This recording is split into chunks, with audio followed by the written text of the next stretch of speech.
Okay, this is Paul, Inventor 3 here. Just wanted to talk a minute about Edward Leedskalnin's perpetual motion holder. And it's always fascinated me. This is this electromagnet here that this was one of the first things I've ever made to understand electricity, and I've had this for many years.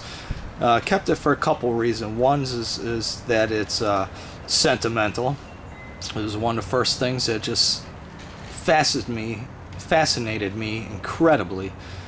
To think that there's, electrons, these subatomic particles flying through this coil nearly at the speed of light and creating this vortex and magnetizing the nail in the middle and pulling the shim down towards the center.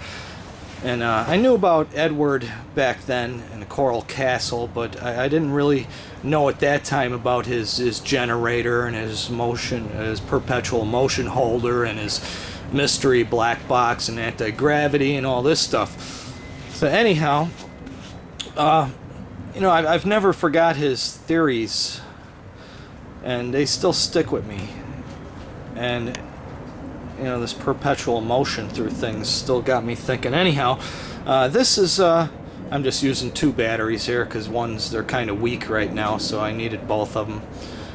And basically we just got the one end going down here to a switch. There's a screw underneath there just making contact. That's all it is a switch. Let's see, I'm gonna connect this up right now if I can get that on there and get that one over there. Oops. Son of a bitch, doing this left-handed. There we go. Okay. So, they're connected right now.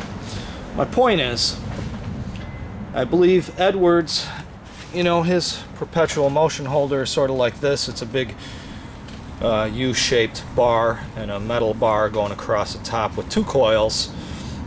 And he energizes it. And then after it's energized, you could disconnect these terminals, and this bar will still be magnetized to this U-shaped bar.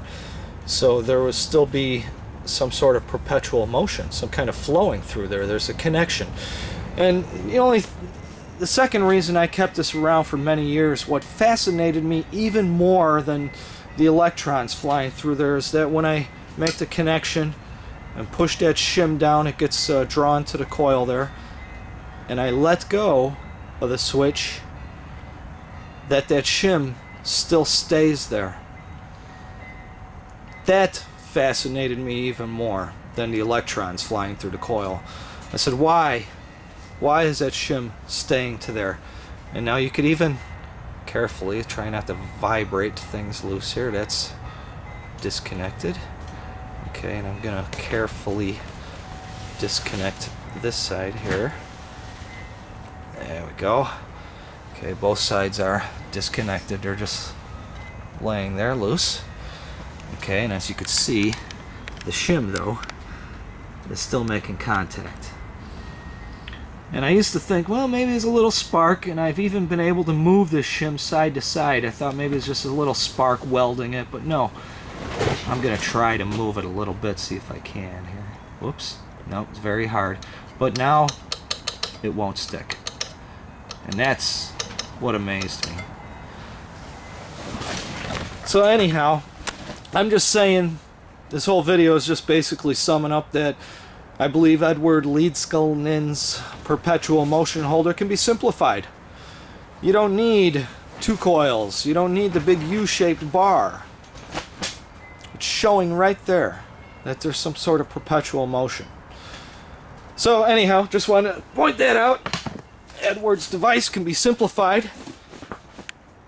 I'm always working on many projects.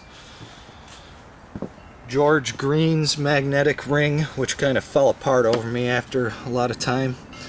I still don't understand the purpose of this. I wonder if he's still trying to tell us something else.